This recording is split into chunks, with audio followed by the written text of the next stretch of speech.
মধ্যপ্রাচ্যের দেশ লেবাননের রাজধানী বৈরুতে সাবরা বাজার যেন ছোট্ট এক টুকরো বাংলাদেশ। প্রচুর বাঙালি ব্যবসায়ী এখানে বাংলাদেশি পণ্য বিক্রি করেন। লেবাননে বসবাসরত প্রবাসীরা তাদের নিত্য প্রয়োজনীয় জিনিসপত্রের অনেকটাই এখান থেকেই কিনে থাকেন। ব্যবসায়ীদের অভিযোগ, বাংলাদেশ থেকে মালামাল আনতে ঝামেলা পোহাতে হয় তাদের।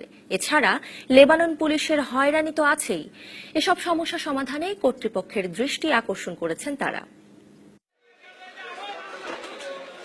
বৈরুতের সাবরা বাজারে মূলত মধ্য ও নিম্ন আয়ের লেবানিজরাই কেনাবেচা করে থাকেন। 2006 সালে এখানে হঠাৎ বাঙালি বিক্রেতা চোখে পড়লেও 2012 সালের পর থেকেই পাল্টাতে থাকে চিত্র।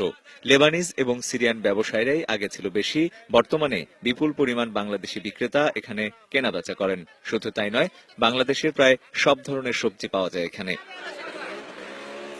লেবাননের প্রায় সব অঞ্চল থেকে এখানে প্রবাসীরা ছুটে আসেন বাংলাদেশি পণ্য কিনতে। এসব পণ্যের বেশিরভাগ লেবাননেই চাষ করা হলেও কাঁচামরিচ, শুকনা মরিচ, শুটকি, গুঁড়া মশলা সহ বেশ কিছু পণ্য বাংলাদেশ থেকে আমদানি করা হয়। তবে বাংলাদেশ থেকে এসব পণ্য আনতেও নাকি হয়রানির শিকার হতে হয় তাদের।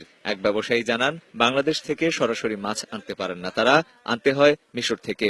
এছাড়া পুলিশ এসে প্রায়ই লাখ লাখ টাকার মালামাল তুলে নিয়ে ফেলে দেয়।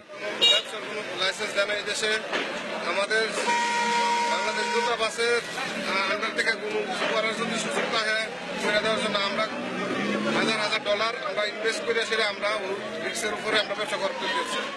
প্রবাসীদের দাবি, এসব সমস্যা সমাধানে বাংলাদেশ সরকারকে কার্যকর ব্যবস্থা নিতে হবে, যাতে বাংলাদেশি ব্যবসায়ীরা ঝামেলাহীনভাবে ব্যবসা করতে পারেন। রঞ্জন শুভ্র, ডিবিসি নিউজ ডেস্ক।